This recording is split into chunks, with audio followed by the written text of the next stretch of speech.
Welcome sa DRS 2.0. Fresh at nagbabagang happenings bang hanap mo? Mga padabarkads man yan o mga trending topics? Pwes, sagutin natin yan.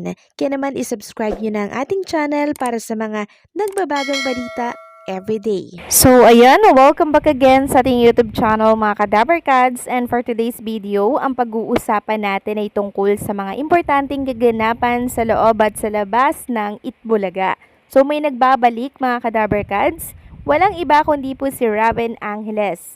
Dahil nga po it's Friday, it's Raven Day mga Kadabarkads, and syempre, nagbalik din po sa Itbulaga si Julia Barreto. And kanina nga po mga Kadabarkads, during Sugod Bahay mga kapatid, meron pong in-announce itong si Alan Kay para daw makaboto po kayo kahit nasa bahay lang tayo, para po yan sa magaganap na The Clones Grand Concert para bukas yan, September 6, Saturday. So ang nakakatuwa dito mga Kadabarkads, pwede na po tayong makisali sa boto. Kung sino po yung bet natin, kung sino po yung mahusay yung performance, yun po yung iboboto natin. Unlike po ito nung nakaraang mga naging botohan na kung saan mga judges lamang nanggagaling po yung score and yung judgment. So this time, para bukas po, kasali na po tayo kahit nasa bahay lang. So may boses po tayong bumoto kung sino yung tingin natin ay karapat-dapat na manalo po para bukas. Kasi biruin nyo mga Kadabarkads, 300,000 pesos po ang papremyo. Kaya hindi biro yun. Kaya kinuha na po ng Itbulaga yung boses ninyo, yung power ng taong bayan, dahil alam naman natin na magkakagulo na naman kung hindi po bibigyan ng tsansang mabigyan ng pagkakataong makaboto ang Dabarkads natin sa labas po ng Itbulaga. So magandang desisyon yan mga Kadabarkads, no, para wala pong maging sisihan sa mga judges na sasalang po bukas. At since Grand Finals na nga po bukas mga Kadabarkads, syempre imbitado po yung 9 na finalist natin para bukas.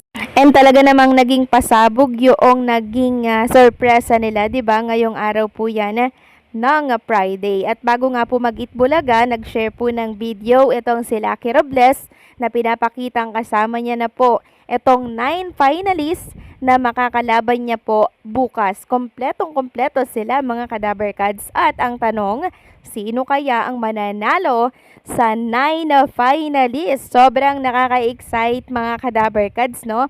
Medyo nakakakaba na nakaka-excite yung magiging labanan bukas. Samantalang isang clone po ang inoperan ng 2 judges para makapag-aral po ng music opera. Grabe naman yun. Walang iba kundi po si Pavarotti. Sabi niya nga dito, hindi mananalo, may nag-offer naman sa akin na pag-aralin ako ng music opera. Salamat po Ma'am Sweet and Dulce. So kahit di man po siya pinalad makapasok sa Grand Showdown, meron naman po siyang offer para sa 2 judges. Kaya maraming salamat po Ma'am Sweet and Dulce sa binigay nyo po dito kay Pavarotti. Sabi pa nga ni Pavarotti dito, hindi man pinalad sa panalo, panalo naman sa suporta ng tao. And then sabi niya pa dito, this is my first time performing High C on live television. Thank you everyone sa support. Kahit di pinalad, maganda ang pinakita ko ngayon. Salamat TVJ and TV5. Samantalang may dapat tayong abangan ngayong araw po mga Kadabarkads, para po yan kay Elvis Presley or kay Jerome Ibardome. Sabi nga po dito ng radyo natin Perth Community Broadcast, this Friday po, September 5, 2025, 7:30 to 9 p.m. Manila time, The Clones, ka-Boys of the Star Jerome Ibardome, ka-Boys of Elvis Presley, and Manuel Eman Torres, ka-Boys ni Louie, at Armstrong will be guesting in radyo natin Perth Live through Facebook via StreamYard.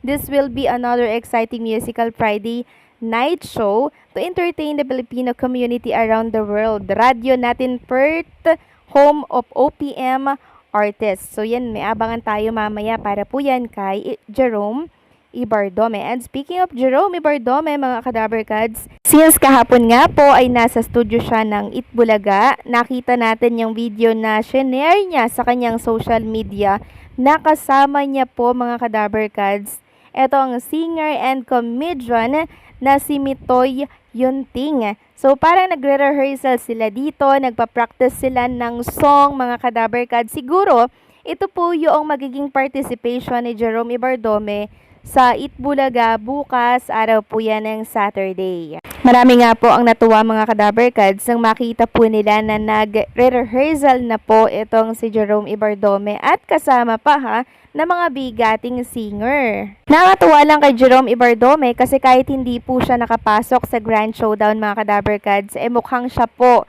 ang masisikat pa mga Kadaberkads, no? Kasi kitang-kita naman natin kung gaano po siya kahusay sa entablado, hindi po ba? Yun nga lang, hindi po siya pinalad makapasok sa Grand Showdown noong nakaraan. Pwede naman po sanang magtay, di ba? Di sana masaya tayo. Pero okay lang yan mga Kadaberkads, makikita pa rin naman natin sa Itbulaga Studio itong si Jerome Ibardome or si Elvis Presley para tayo po ay pasayahin dahil kinumpirma na po ni Nas Poblete na si Jerome at siya ay magkakaroon nga po ng isang malaking performance dito po sa Itbulaga. And hopefully, matuloy ito mga Kadaberkads kasi nag-rehearsal na nga po sila kahapon. At nang makita nga po ng mga Daberkads natin ang video na to, grabe ang sasaya nila. Meron pong umiiyak kasi miss na nga po nila itong si Jerome Ibardome na makita sa telebisyon. Iba talaga yung hype nitong si Jerome Ibardome mga Kadaberkads, no? To the point na lagi po siya yung content ng mga social media platform and syempre ng mga creator, 'di ba? Kasi siya po yung sikat ngayon, siya po yung pinag-uusapan ngayon mga Kadaberkads. Kaya hindi may iwasan na laging siya yung content at pinangpopronta po, 'di ba? So, sikat kasi siya mga Kadaberkads Ito na yung simula ng pagsikat netong si Jerome Ibardome. Sabi nga po dito ng ilang mga netizen, nakakatuwa naman kahit di siya pumasok sa Grand Finals. Mukhang masisikat pa siya kaysa yung ibang contestant. Yes, agree ako dito mga Kadaberkads kasi grabe talaga yung naging effect niya sa mga Daberkads natin at sa mga casual netizen. Grabe yung fever nila kay Jerome Ibardome mga Kadaberkads. Nakakaloka, no? Nakakaloka na nakakatuwa kasi alam niyo yun, ang bata niya pa mga Kadaberkads. Tapos ganito yung boses niya, 'di ba? Pang international. Sabi pa ng isa dito, Jerome, kahit di mo nakuha ang grand winner, you are my champion. Nabuhay si LB sa akin sa pamamagitan mo.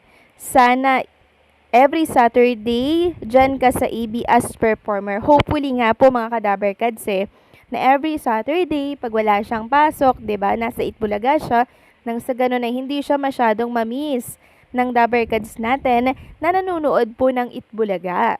So, agree ba kayo doon mga Kadaberkads na makita po si Elvis Presley sa Itbulaga every Saturday? Please comment down below at huwag kalimutang i-like at i-share ang ating video. Maraming salamat po.